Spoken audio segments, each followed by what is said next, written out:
টাকা আর পাওয়ার আছে বলে এসব নিয়ে অহংকার করতে হবে? এটা কোনো কথা? কিন্তু ভাই, আমরা কিছুই তো করতে পারি না, শুধু আমরা সেই এমপির অহংকারী মেয়ের চাকর হয়ে কলেজে থাকতে হচ্ছে। আর তাছাড়াও এমন কেউই এই কলেজে নাই যে কিনা এই এমপির অহংকারী মেয়ের সাথে টক্কর দিতে পারবে। আজ পর্যন্ত এমপির চেয়ে বেশি পাওয়ারফুল কেউ এই কলেজে আসেনি। আচ্ছা ভাই, আপনাকে দেখে তো নতুন মনে হচ্ছে। হ্যাঁ, আমি নতুন। আমার নাম মোহাম্মদ ওবায়দুর রহমান অন্তর। আর গতকাল ভর্তি হয়েছিলাম, আর আজকে আমার প্রথম দিন ক্লাসে। কিন্তু এখন আমি এনাকে নিয়ে হসপিটালে আসলাম। আমি তানভীর। পরিচিত হয়ে খুশি হলাম। আচ্ছা ভাই, আপনার তো আজ প্রথম দিন, আপনি ক্লাসে যান। আজকের দিন মিস করিয়েন না, পরে সমস্যায় পড়বেন। আমি এখানে আছি। থ্যাংক ইউ ভাই। এরপর তানভীর থেকে বিদায় নিয়ে চলে গেলাম কলেজে। সেখানে গিয়ে আমার ক্লাস খুঁজতে লাগি, আর ক্লাস পেয়েও যাই।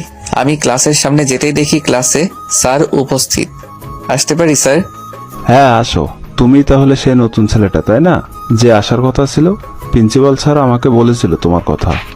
জি স্যার, আমি নতুন। সো এভরিবডি, আজ থেকে তোমাদের সাথে ক্লাস করবে। কি নাম তোমার? সকলকে তোমার পরিচয়টা দাও। আমার নাম মোহাম্মদ ওবায়দুর রহমান অন্তর, আর আজ থেকে আপনাদের সাথে পড়বো, ক্লাস করব, আর মজা মাস্তিও করব। Good boy. আচ্ছা, তোমার বাবা কি করে অন্তর? স্যার, আমার আব্বু তো গাড়ি চালায়। কি, একটা ড্রাইভারের ছেলে তাও আমার সাথে পড়বে? কথাটা শুনে দেখতে লাগলাম কে এইভাবে কথাটা বলে।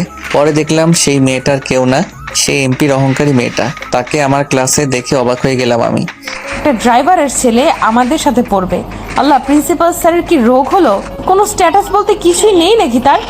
আমাদেরও তো একটা স্ট্যাটাস আছে। কোথায় আমরা আর কোথায় একটা খ্যাত ড্রাইভারের ছেলে? আর এইটাকে তো দেখতেও বাজে লাগতেছে, জাস্ট ডিসকাস্টিং। অরিন, এইসব কি হচ্ছে? এইভাবে কথা বলে নাকি? স্যার, সত্যি বলতে এই কলেজে পড়তে হলে একটা স্ট্যাটাসের প্রয়োজন হয়, আর সেই স্ট্যাটাসটা তো এই খ্যাতমার্কা ছেলের নেই।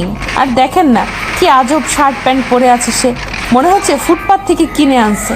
কোনো কোয়ালিটি আছে এইটা এখানে পড়ার? কি করব বলেন, ভাগ্যের জোরে চলে আসলাম আমি। আল্লাহ চাইছে বলেই তো এখানে অ্যাডমিশন নিতে পারলাম। অরিন, থামো, অনেক হয়েছে। আর অন্তর, তুমি যাও আর বসে পড়ো। স্যারের কথা মতো আমিও একটা সিটে বসে পড়ি, আর স্যারও ক্লাস করাতে শুরু করে। আমিও বেশ ভালো করে মনোযোগ সহকারে ক্লাস করলাম। ক্লাস শেষ। আমি যখনই ক্লাস থেকে বের হতে যাব তখনই আমার মোবাইলে কল দেখলাম, আব্বু কল দিছে। তাই আমিও আস্তে করে এক সাইডে চলে যাই আর কল রিসিভ করি। হ্যালো আব্বু, আসসালামু আলাইকুম। ওয়ালাইকুম সালাম। কি খবর আমার ফাজিল পোলাটা, কেমন আছিস? আমি তো ভালোই, আর আমি বাড়িতে না থাকার কারণে তো মনে হয় তুমিও বেশ ভালোই আছো। থাকো ভালো, সেটাই তো আমি চাই। চুপ বেটা, তুই নাই, ঘর ফাঁকা ফাঁকা লাগছে। তোর বোন আর আম্মু ও চুপসে আছে। বাবা তুই কই আসলে বলতো?